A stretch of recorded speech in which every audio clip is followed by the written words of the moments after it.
Hello, everyone. Welcome back to another episode of the Doctor's Eyes Only podcast. I'm your host, Lauren Oschman. Very excited to be bringing you today one of our Vestia partners and financial advisors, Jackie Denson. She has been doing a workshop with doctors now for a couple of years that's been very popular. And so we wanted to bring it to all of you who listen to our podcast or watch our podcast, since we are on YouTube now as well. And that is the idea of what to think about when you are considering a job change. So this is really something that we've seen become more and more frequent questions that doctors are bringing to us really since the pandemic. I think a lot of doctors have been rethinking sort of what's important to them, what kinds of work situations they want to be in, how much they're willing to tolerate. And then a lot has changed in healthcare too. So there's different people making the decisions in different healthcare organizations, things like that. And so lots of different reasons that doctors are making moves, but we've personally seen it. And this is anecdotal, obviously, but we work with hundreds of physician families. We've seen it at a rate that's been much more frequent over the last few years than if we look at, the decade or so prior. So very excited to have Jackie here today. I am just going to pepper her with questions on things that doctors should be thinking about as they're considering a job change. So welcome, Jackie. Welcome to the Doctor's Eyes Only podcast, brought to you by Vestia Personal Wealth Advisors, where we are on a mission to help the highest caliber physicians achieve wealth that matters. Thanks. I'm really excited to be here again. I know, it's so fun. Jackie and I have worked together for 15 years almost, maybe 14. I don't know. It's been a long, long time. And because we both have very busy practices now, we don't always get to come together and do things like this as often as we would like. So it's always very fun to have someone who's colleague turned friend and very, very good at what she does, who's on the show, so that we get to do this together. So very excited.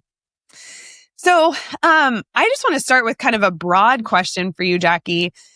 It can be tempting, I think, to understand that there's a situation maybe that you want out of for whatever reason, something that's going on currently is not working for you, and you're rushing to make a change. And so, I know this has happened with both of us with doctors in the past, where they're like, hey, I signed a contract, I took a new job, and here's my update.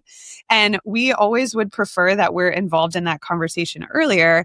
So I just want to kind of start with, why is it important to maybe take a step back and take a pause before you make a big transition for a job move or relocation? I think that's really important to take the pause. I think because you need to have an educated view of what that potential path could look like. So I think people a lot of times make the jump because they're working on emotion maybe, it might be very well founded, but they don't know how it's going to impact them. That could be upfront costs, so the financial outlay, but it could also be long-term impacts like retirement lifestyle. So once you know the objective and subjective changes of what that could look like, it's much easier to prepare for them. So do you have to build up a savings to pay for a tail policy? Or do you just need to commit to taking more call pay? Things like that. If you take a pause, lay it all out, you might realize that it's either easier than you expected, which could be great encouragement to do it sooner, or that you need to give yourself some time to prepare. And so there's so many costs that people usually do not calculate at the beginning, which I know we will get into. Well, and I'm just thinking about mistakes that people have made, like that I know I've experienced working with doctors. That tail insurance that you mentioned is a big one. Sometimes people don't realize that's to extend your malpractice policy once you're no longer working at the practice that provides that policy for you. And the most recent doctor that I was working with who had to pay for a tail, it was $60,000. So that's not something to be taken lightly if you don't have that $60,000.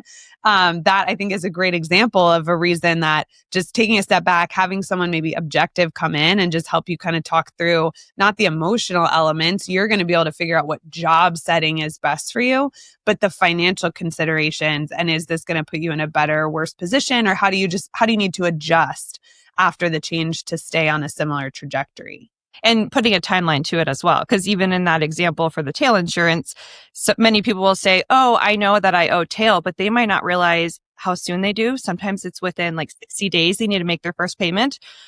Or how am I even going to get that coverage? And you need time to prepare for those things.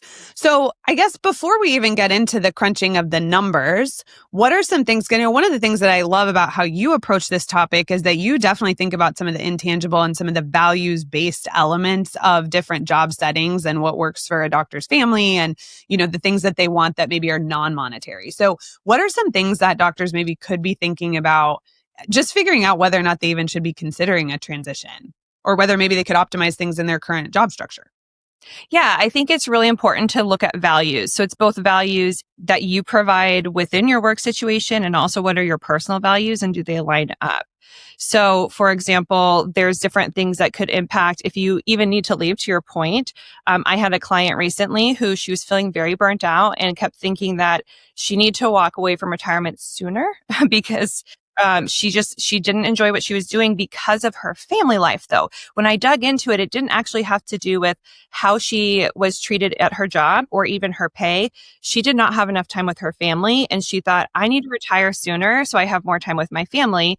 And then we realized that she just needed to take a step back a little bit. And we moved her to 0.8 FTE with some planning before she made that decision on what that would look like on the other end. And now she doesn't feel as burnout. She can pick her kids up from school every day. And that's made a huge difference. So that's an example where just looking at your values and what's important to you sometimes can lead you to a different solution. But beyond that, if there is a value misfit, like what are the financial costs to do that? And some of it could just be like the people that you surround yourself with in the workplace. Do you feel supported by your higher ups or even your coworkers? Like, do they have your back? And then there's also things like, is this fulfilling me from a career standpoint? Do I have enough room to grow? Can I do as much research as I want to do in this position? So you need to look at things beyond just the dollar amount that you're getting paid and how it's fulfilling you personally. I love that. And then what about, because I've heard this idea, I've heard this from doctors, I'm sure you have too, where it's like, okay, well, I need to go see what else is out there because I need to get a competing offer because I think the problem is I'm just undercompensated here. My problem is not with my work environment. My problem is with my compensation. And so I need to look for another job because I need to get an offer because I need to take that back to negotiate. What is your thought about that? Is that necessary to go full on get another job offer? Is there a way to know whether or not that's worth it and, that it's worth negotiating maybe your current structure if it's really pay that's at the root of the reason you're thinking about leaving? I think every situation obviously is different. Some people really want to go out and get another offer because they feel like that validates their feelings. But there's other ways we can do that too, even just by pulling compensation data. So like MGMA data, or go pull your current information and make sure it's accurate. So you have a right to your RVU information. I actually just recently talked to a client who she felt like she was being undercompensated. She went and pulled all her data and she realized that for the last 2 years, her APP was getting credit for a lot of her consults. And then she was able to work with them. They're in that period of time where they're trying to reconcile all of the data, but she's going to get back paid for almost 2 years of a lot of missing RVUs. And that's going to help. And that she didn't have to go find a new contract.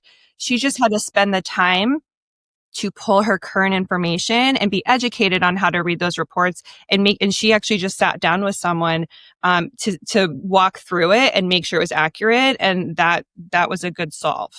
Yeah. Yeah, I like that. Looking at getting your own numbers, making sure those are accurate. How many RVUs are you doing? What are you getting compensated for that? Maybe benchmarking that to some data first to say, okay, is there a need to negotiate here? If there is, you might, having that data and going to your department chair, going to the hospital or whatever might be enough. If you can't get where you want to there, or if there are other factors, like you said, maybe a values mismatch, the partners that you're working with aren't, who you want to be working with, the environment is not where you want to be going every day, then maybe looking outside. But then you also have that data to know what you should be getting paid on the market too. Yeah. So you can kind of lead with that and you can make sure that you ask a lot of these questions on the front end. I always tell people when they're looking at the value and the compensation piece, if you are compensated appropriately, would you still want to leave? And that usually helps open up questions of, is this actually the right job or is it not? Because a lot of people are thinking about just the pay aspect, but if you are paid appropriately, and that means also for your other side things. So are you mentoring like medical students and residents? Are you on committees? What initiatives have you, brought up in your system? If you're being paid appropriately for all of the work and the value you're bringing, now are you in a good spot? And if the answer is no, then that's when I start to encourage people to look at other options. I think that's great. So you're kind of helping them dig to what is the root cause of these feelings. If it's compensation, we can probably fix that with the current employer. If it's something beyond that, then looking outside is probably the way to go. So I love the way that you frame this when you do these workshops. You talk about thinking about the cost to leave, because I think so often people are thinking about what they want to get away from. It is, like you said earlier, it's kind of like an emotionally charged thing. And they may be thinking about where they're going. Like, okay, I need to get a good compensation package. I need to get a good call schedule. I need to get all these things in my new contract. They're not thinking about the fact that there could actually be a cost to get out of the job. Yeah. So I actually, again, I like tools. I like the data. So I actually have a sheet where I will write everything out and give it a monetary value, in terms of when we think of the cost to leave. Because again, there could be some other stuff such as losing your village, but I want to know first and foremost, what is the financial cost?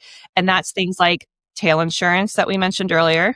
Bonus repayment. A lot of signing bonuses and moving bonuses now are on a pro rata basis. So if you leave early, you owe a portion of that back. Think of what is in your 401k that's not vested. That's another one people usually forget. They look at their 401k balance and don't realize maybe a healthy portion of this, if they haven't reached their full vesting, the years they need to be there, are they going to lose that? Is it going to get pulled back out of their account, which will set their savings lower? Is there moving costs? Do they have a non-compete where they have to physically move their house and have moving costs that might not be covered with the next job? And then if they do have to move, there might be higher payments and, different things that get flushed out from that. Are there tuition loss benefits for your kids? So I know you work with a lot of Vanderbilt clients, and they have some really great tuition benefits for dependents. If you lose that, how much more are you now going to have to save for your kids' education into 529s or whichever, vehicle you decide to use in order to make up for that benefit? So those are a few things that we write out. And then of course, loss of wages. So if you have a gap, let's say you take a month or two off in between, do you have enough in reserves to make sure you can pay for that gap? So I just had this happen like 2 years ago where we had to calculate. Luckily, she only had a few of those things, but she had a signing bonus that she had to repay, and she also had a gap in pay between her two contracts. So she left after 9 months. She had a 24-month time frame where she had to stay there in order to repay her bonus. So the pro rata signing bonus she owed back was $35,000.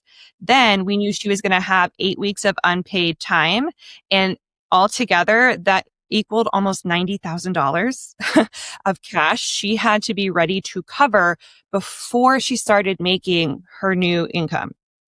So we put it on paper, and luckily we were able to use some of her house renovation funds to bridge some of that gap. What did that do? Push her house projects back, right? She had to take some cash and borrow from her own reserve. And then we had to stop savings to her 401k and her taxable account for 2 months. So we were able to create that pot of money. And that's where even some people would say, okay, here's my current amount that I have to have in my bank to leave. But then the next step is now, how do we reimburse her for those things? We borrowed from her house fund. So then we did the calculation. Okay, if we still put investment savings on a hiatus for a little while and some other lifestyle things that she also agreed to cut back on, it was going to take her 10 months then to replenish her house fund. So now she pushed her own savings plan back a little bit. So we'd have conversations about how does that impact your retirement goals.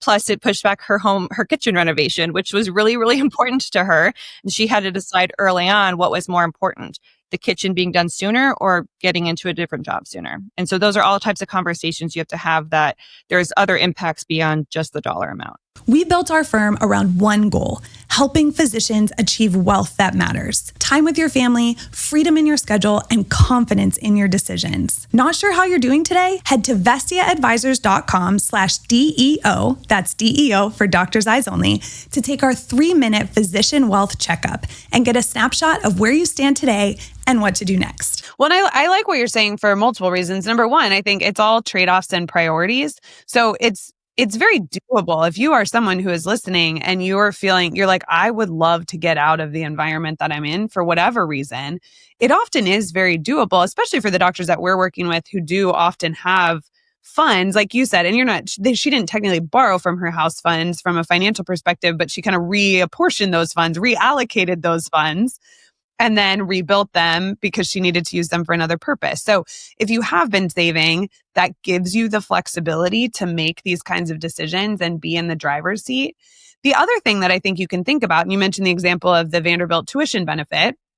So I know often when I'm kind of having this conversation with a doctor who maybe is at Vanderbilt who wants to go elsewhere for whatever reason, we look at what that loss is, and then we look at how much more pay do they need to get at the next job so that they're not set back by now all of a sudden having to save for something their employer was going to cover before. And so I think you can also kind of find that break even if it's not necessarily, this is a toxic environment, I can't work here anymore from a sanity and mental health perspective.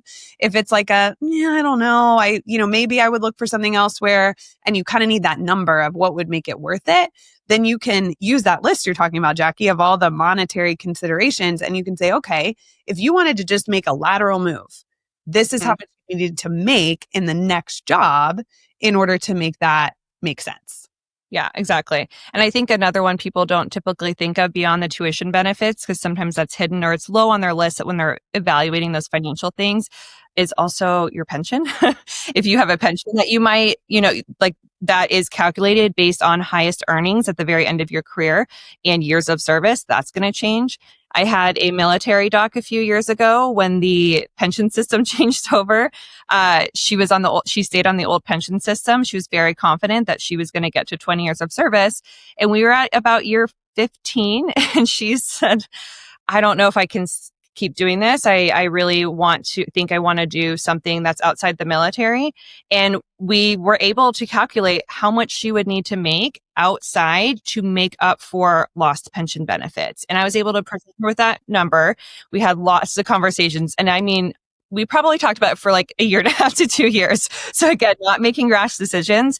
So that way when she made the decision, whether she was going to stay in or leave, she knew exactly what that she was either giving up or getting back. And we did realize that with an increase in salary, which was reasonable for her position, she was able to make up the extra savings. But at the end of the day, some of it emotional, it was just really hard for her to give up some of those benefits that she had earned. And she ended up staying in, but she at least then had peace of mind for the following years while she stayed in that was the right decision for her, because she'd been mulling it over for years. And we just had to put pen to paper and run some comp for her to feel really good with that decision.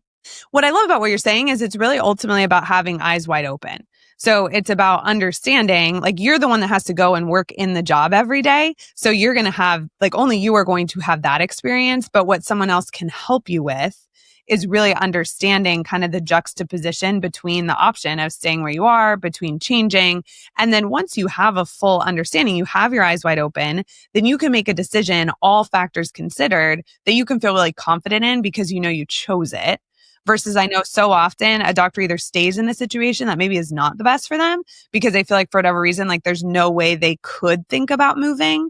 So like there's no, that tuition benefit is too good. I could never leave that. Or, I have this non-compete. I'd have to move my family and, we have a really low interest rate on our mortgage. I could never afford that. So it's maybe making assumptions that you can't do something, which keeps you in this situation because you just don't understand the alternatives.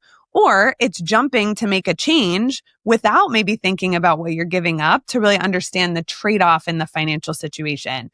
So I love what you're saying about once you have those eyes wide open, you can really feel confident in the decision you make, whether it's to stay or whether it's to leave. And then also having that objective kind of outside perspective, I think can be really helpful too. Because I also think, I think about myself when I have to make big decisions.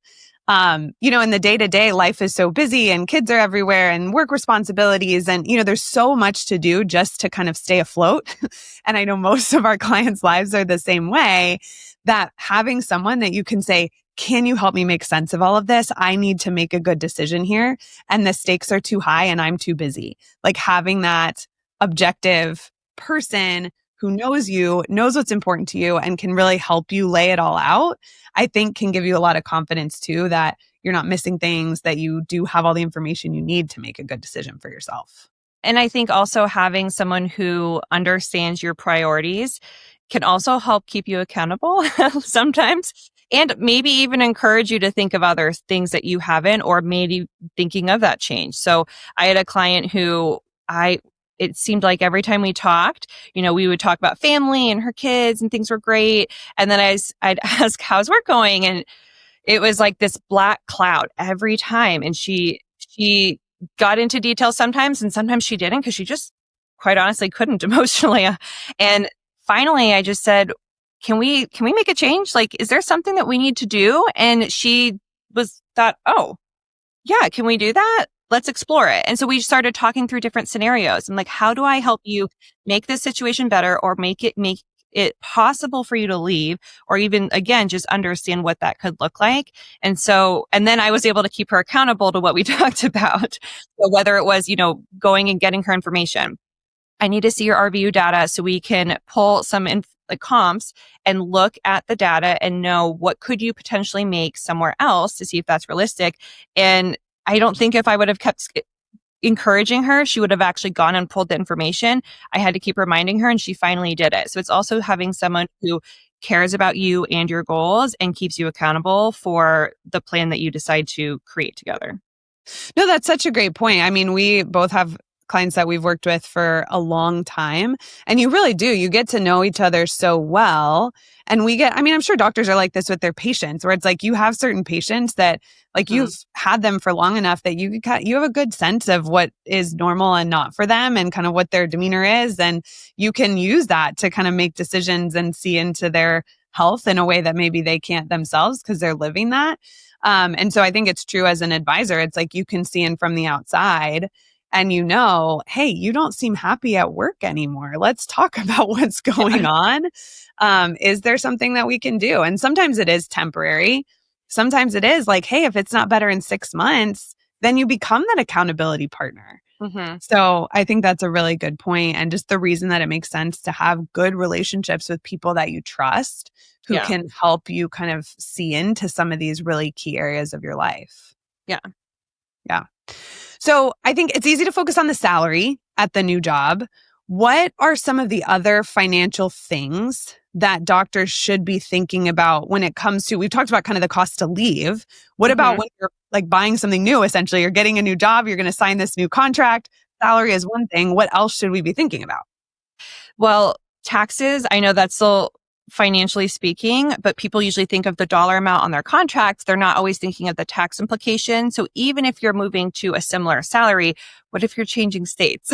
I'm in Nebraska. I have a 5% state income tax. Lauren, you're in Tennessee. You have no state income tax. If you have a taxable income of like $400,000, that's like $20,000 that you now are paying extra in state taxes. It's $2,000 a month that's in my cash flow today that I would lose if I moved to Nebraska. Yeah. And that could be your private tuition, or your childcare, or your education savings, or it could be your vacation fund. If that's, the thing that needs to fulfill you and, make your family life like exceeding what you were hoping for. So that's a lot of money. That's real money. So I think it's paying attention to the state tax that you live in if you are jumping states is really important. With that vein, cost of living changes. So I also know that even though I have higher state income taxes, cost of living and cost of purchasing a house in Nebraska, and Nashville is higher. It's much lower in Nebraska. So that's a factor too. Is your mortgage payment going to change for a similar home that you want to create for your family or for yourself? And then what benefits are with the new position? So not just what are you giving up, such as maybe the tuition benefit, but do you have a lower retirement match? Even 1 or 2% lower of a match for your 401k could mean you have to make that up if you want all of your other goals, such as lifestyle spending and retirement age, to stay the same. Or what's your disability income going to look like with your group benefits? So hopefully, or maybe with your situation, you have your individual policy, but a lot of those individual limits are based first on what your group benefits are. So if you're leaving a hospital system that has maybe, $10,000 to $15,000 a month of benefits they would cover before, like in addition to your individual policy, what if you're moving somewhere that will only pay $6,000 a month? Now you have less benefits being provided. Again, you might have to pick up that and increase your personal policy to make sure you have enough money if something were to happen to cover your expenses. So those are some of the new benefits you need to be looking at. In addition to obviously like healthcare stuff, which I think most of our physician clients are thinking of the healthcare play, but even like if you have an HSA, a health savings account, does your employer provide some money? I just recently had someone with their benefits, their employer adds $2,000 a year to their HSA. I was like, it's amazing. $2,000 a year in a tax-free growth account times however many years you're there. That's a lot of money. So you have to think of the benefits you're adding as well. And then the last thing that I think people don't consider is how your state titles, if you're married, joint property, and what protections that can either add or you could lose by moving to a different state. So, for example, some states, the way that they're titled is the married couple will each own 50% of, say your house, your property. So if a creditor comes after one person, they could theoretically get like if the doctor were to get sued. Yeah. Yes. So they could get up to 50% of the benefit or the equity you have in your home. Where some states, they say the way we're titled, we equal the same, and you have to have both people listed on that lawsuit in order to get access to that asset.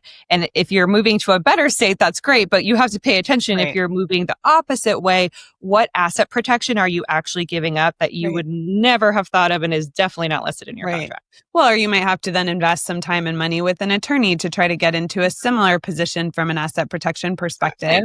And that, I mean, we see that matters to some doctors more than to others, but it's a consideration that you may not think about until you realize that you get served with a lawsuit, and then you're like, oh my gosh, I thought my home equity was protected, or I thought my brokerage account was protected. It's like, oh, that was at your old state, not in this new one.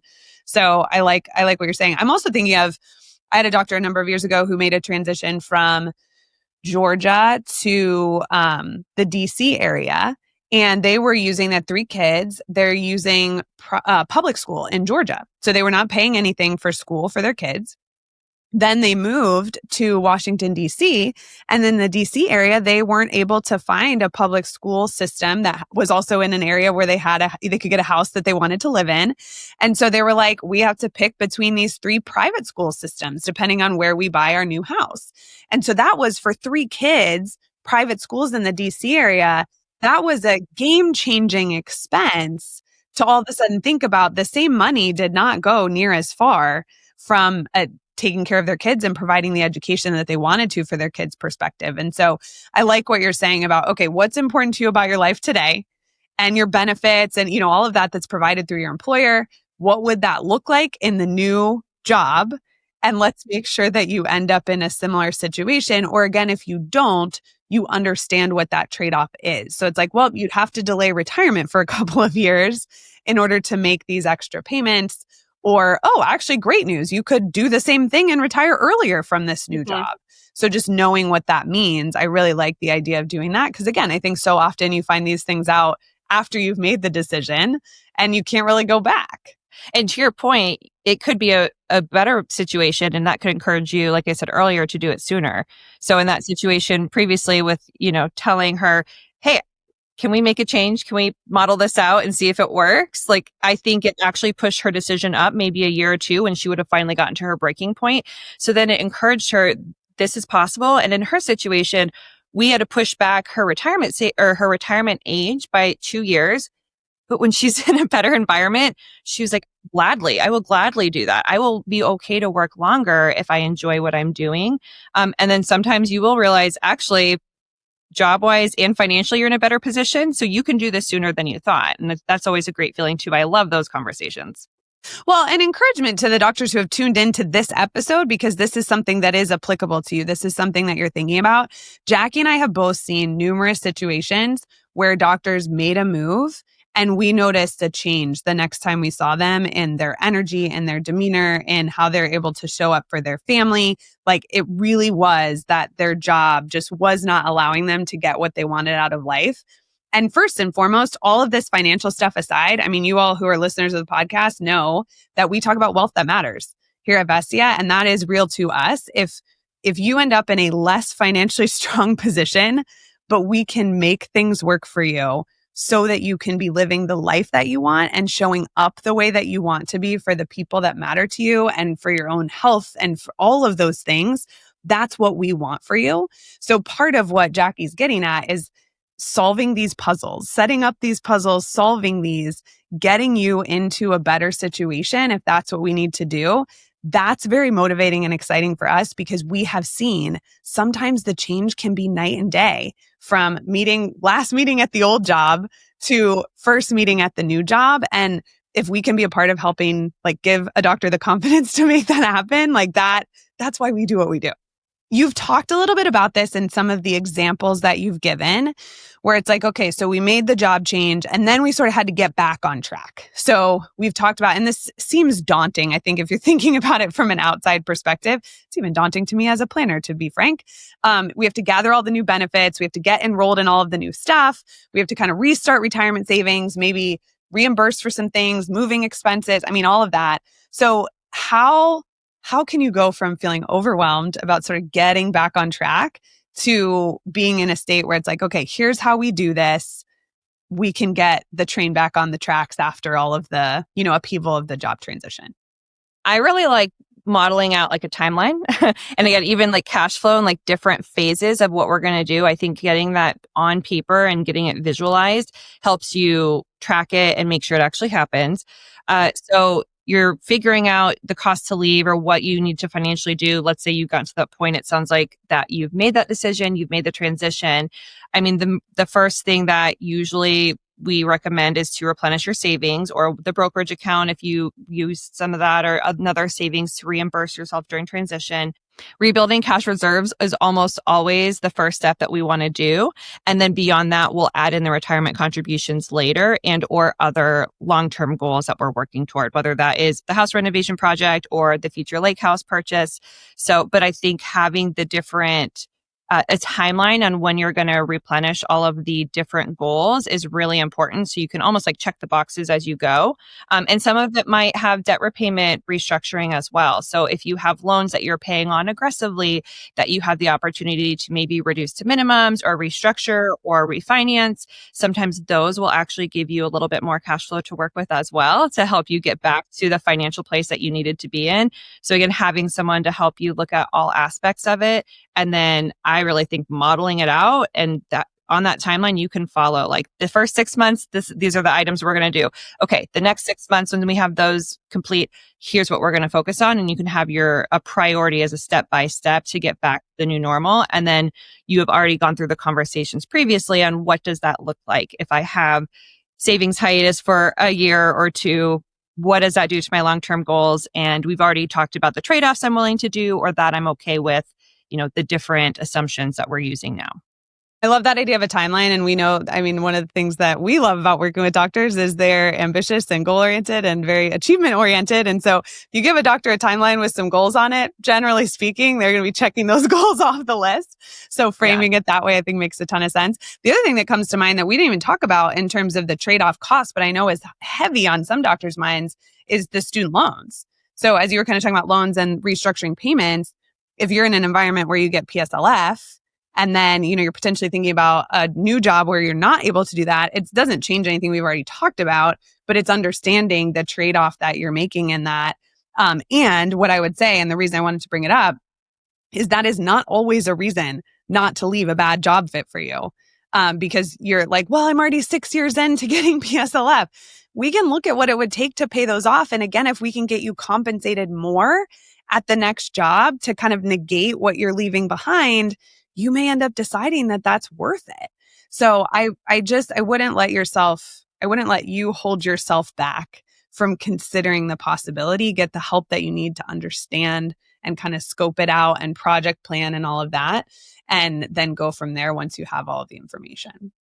Jackie, I think this has been such good information. I know why these workshops are so popular. Are there any parting thoughts that you have? Just kind of, one kind of overarching piece of advice that you would give to a doctor that maybe is thinking I don't know if this is the right fit for me. I think I might need to look at something different, but I just don't know if I can afford to.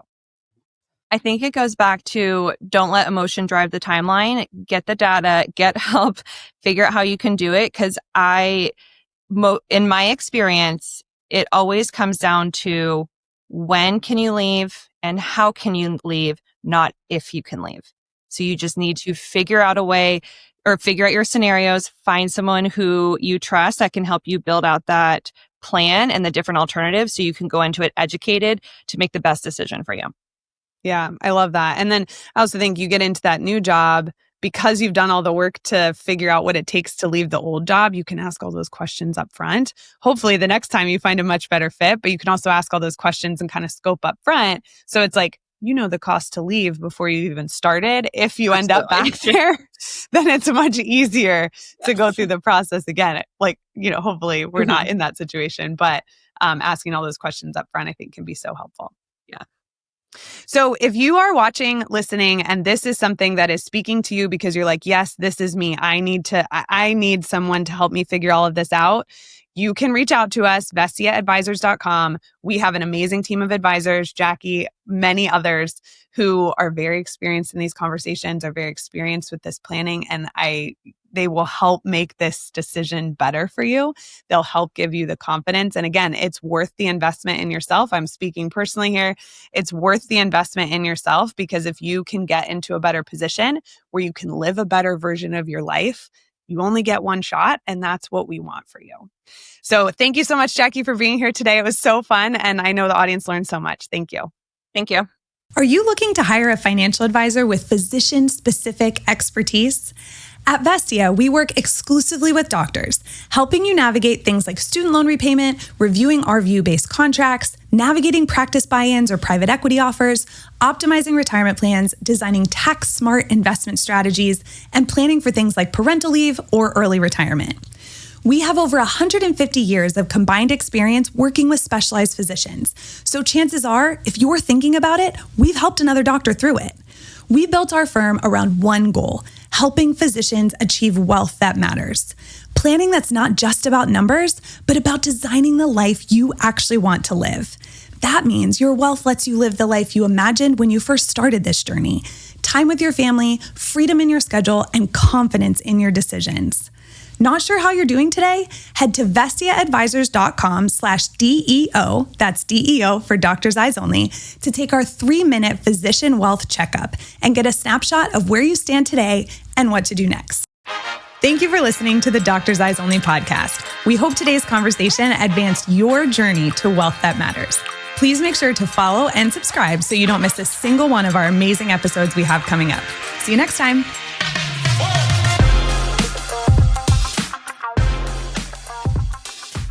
The information covered and posted represents the views and opinions of the guest and does not necessarily represent the views or opinions of Vestia Advisors, LLC. The content has been made available for informational and educational purposes only. It should not be construed as legal or tax advice and is not intended to replace the advice of a qualified attorney or tax advisor. This information is not an offer or a solicitation to buy or sell securities. Investing involves risk, including risk of loss. Before investing, you should consider the investment objectives, risks, charges, and expenses associated with investment products. Investment decisions should be based on an individual's own goals, time horizon, and tolerance for risk. Past performance is no guarantee of future results. Diversification and asset allocation do not ensure a profit or guarantee against loss. Consult your financial professional before making any investments. Investment advisory services offered through Vestia Personal Wealth Advisors, Vestia Retirement Plan Consultants, and Vestia Advisors, LLC. Securities offered through Osdale Financial Partners, Inc.,